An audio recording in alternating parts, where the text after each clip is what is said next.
Cool. Awesome. All right, I'll jump right in. So we'll just go straight to it. Can you tell us why you want to present this bill and why you think that TikTok should be banned from government phones? Yeah, so the bill is about prohibiting applications, not just TikTok, but including TikTok, companies that have ties to governments that are hostile towards the United States, China, Russia, and then empowering the chief information officer of Oregon to ban further devices. And the reason for this is basically two simple reasons. One, cybersecurity, and two, data privacy. These companies have demonstrated in the past behavior that we think is high risk and low reward for the state, and frankly just shouldn't be applications that government employees are using on their government devices. Have you seen specific instances of devices from Oregon governmental employees being hacked or having their data harvested?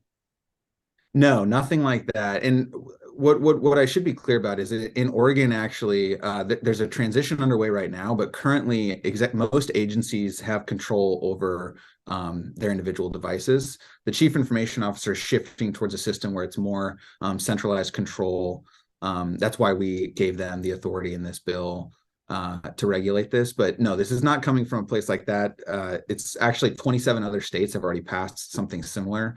We think this is just a national best practice to ensure that our devices are safe and that our information won't be compromised. Should this be passed, would you see something like this maybe being presented that would actually ban these kinds of applications on phones for ordinary Oregonians? Or is this something that you have considered going forward? This bill is just about government devices. This won't impact people's personal devices. They'll still be able to use whatever applications they want. I do think it's worth having conversations, the impact of some of these applications on kids in particular. So that's the conversation I'm interested in having moving forward. But for right now, this focus is just on government security and government devices.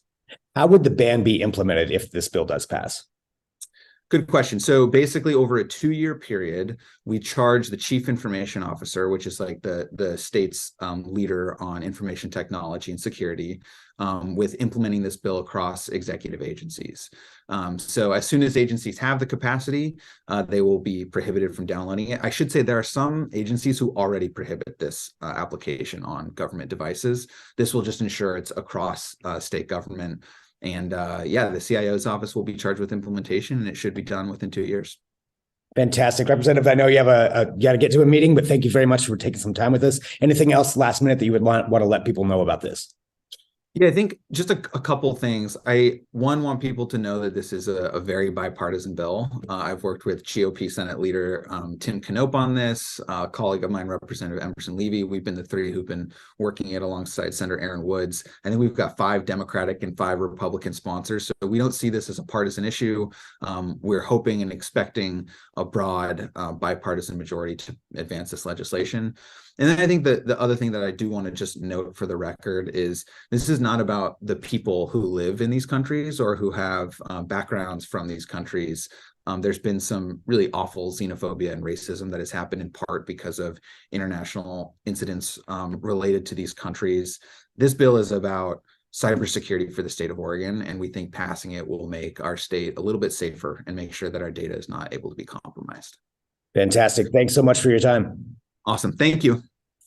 Cool. See you next time. Thanks very much. Appreciate it.